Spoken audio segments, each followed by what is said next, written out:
இன்றைய நாளொரு சிந்தனை நிகழ்ச்சிக்கு உங்களை வரவேற்கின்றேன்.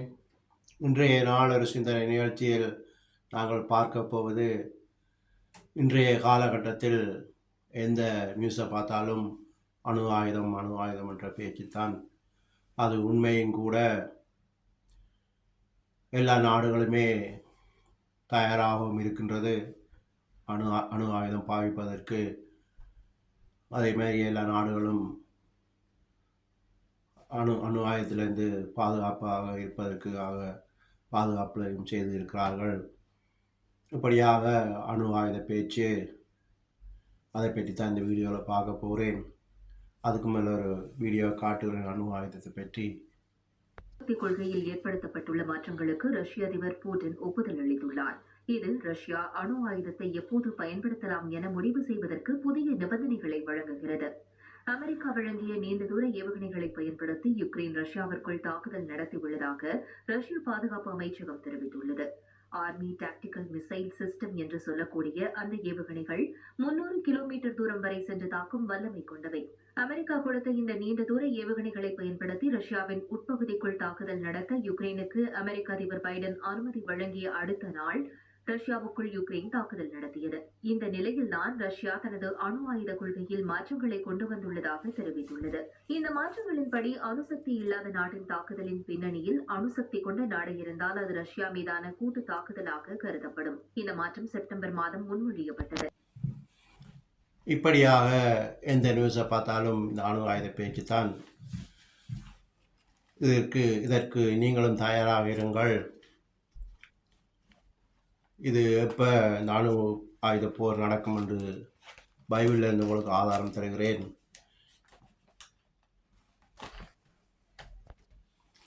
இந்த அணு ஆயுத போர், எல்லா நாடுகளும் அணு ஆயுதத்தை பாவிப்பது கிட்டத்தட்ட எத்தனை வருஷம் என்று நான் சொல்லுகிறேன். 6லிருந்து 7 வருஷம் ஆகலாம். அணு ஆயுதம் இந்த உலகத்தில் இவர்கள் ஒவ்வொரு நாட்டுக்கும் மாறி மாறி அடிபடுவதற்காக அந்த காலம் 6-7 வருஷமாக இருக்கும். அதுக்கு ஆதார வசனமாக பைபிள் வெளிப்படுத்தல் 6:12 வாசிக்கிறேன் பாருங்கள். அவர் 6ஆம் முத்திரையை உடைக்க கண்டேன். இதோ பூமி மிகவும் அதிர்ந்தது. சூரியன் கருப்பு கம்பளியை போல கருத்தது. சந்திரன் இரத்தம் போலாயிற்று. அத்திமரமானது பெருங்காற்றினால் அசையப்படும் போது அதன் காய்கள் உதிர்கிறது போல வானத்தின் நட்சத்திரங்களும் பூமியிலே விழுந்தது. வானமும் கறுக்கப்பட்ட புஸ்தகம் போலாகி விலகி போயிட்டு. மலைகள் தீவுகள் யாவும் தங்கள் இடங்களை விட்டு அகன்று போயின.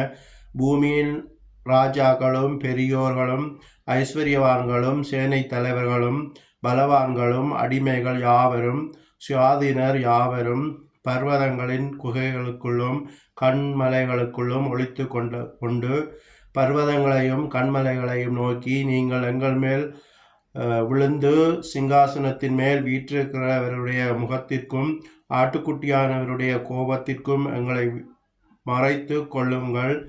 அவருடைய கோபாக்கினையின் மகா நாள் வந்துவிட்டது. யார் நிலை நிற்கக்கூடும் என்றார். இதுதான் அடுத்து நடக்க போகிற சம்பவம். ஏனென்று சொன்னால், வெளிப்படுத்தல் 6:4 முந்தின நாள் ஒரு வீடியோ போட்டு நான் சமாதானம் இந்த உலகத்தை விட்டு போய்விட்டதுன்னு சொல்லி,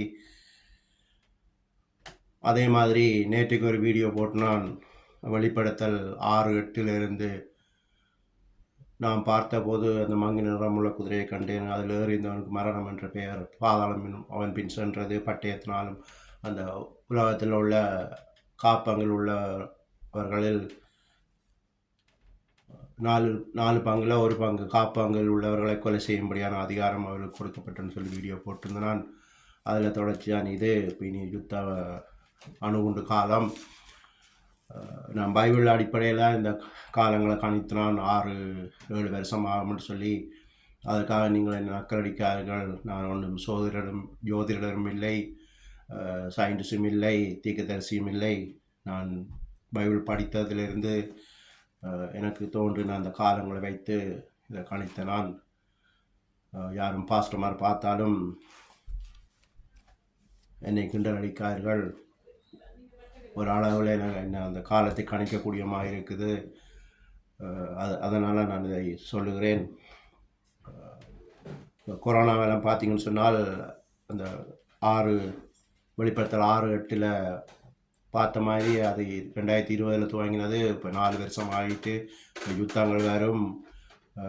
அதை விட யுத்தம் 6 வருஷம் நீடிக்கும்.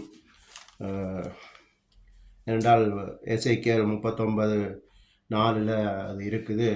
எல்லா நாடுகளும் சேர்ந்து இஸ்ரேலுக்கு எதிராக அந்த இஸ்ரேல் மலையில் போய் சண்டை பிடிப்பார்கள். அப்போ அதெல்லாம் முடியத்தான் இந்த அணு ஆயுத யுத்தம் துவங்கும் என்று கணிக்கக்கூடியதாக இருக்கிறது. அதனால் நான் இதை சொல்லுகிறேன். இதை பாருங்கள். யாரும் பாஸ்டமார் பார்த்தால் இது சரியொன்று எனக்கு மெசேஜ் பண்ணுங்கள். எனவே கவனமாக இருங்கள். கர்த்தராகிய இயேசு கிறிஸ்துவிடம் பிரார்த்தனை பண்ணிக்கொள்ளுங்கள். அவருடைய கோவாக்கினை தான் இப்போ துவங்கி இருக்கிறது. பார்த்தோம், அவருடைய கோவாக்கினை மகா நாள் வந்து விட்டது, யார் நிலை நிற்கக்கூடும் என்றார்கள். அப்போது கர்த்தராகிய இயேசு கிறிஸ்துவிடம் மன்னிப்பு கேட்டு பாவங்களை மன்னிங்கள், எங்களை விடுதலை ஆக்குங்கள், கோப ஆக்கினையிலிருந்து எங்களை மீட்டுக்கொள்ளுங்கள்னு சொல்லி செபம் பண்ண வேண்டும். அது ஒரு வசனமும் இருக்கிறது. தெரிந்து கொள்ளப்பட்டவர் மூலமாக இந்த கோவாக்கினை குறைக்க கூடும் என்று சொல்லி ஒரு வசனம் இருக்கிறது. இப்போ எனக்கு எடுக்கலாம் போய்விட்டது. அடுத்தடுத்த வீடியோவில் நான் உங்களுக்கு பார்த்து அதை சொல்லுகிறேன். எனவே கவனமாக இருங்கள். அதற்காக கவலைப்படாமல் சந்தோஷமாக இயேசு கிறிஸ்துவிடம் செபித்துக்கொண்டு அவரை பிடித்து இருந்தால் நாங்கள் இந்த சூழ்நிலையிலிருந்து நாங்கள் தப்பிக்கொள்ள முடியும் என்று சொல்லி இன்றைய நாள் ஒரு சிந்தனை நிகழ்ச்சியை முடித்துக் கொள்கிறேன். நன்றி, வணக்கம்.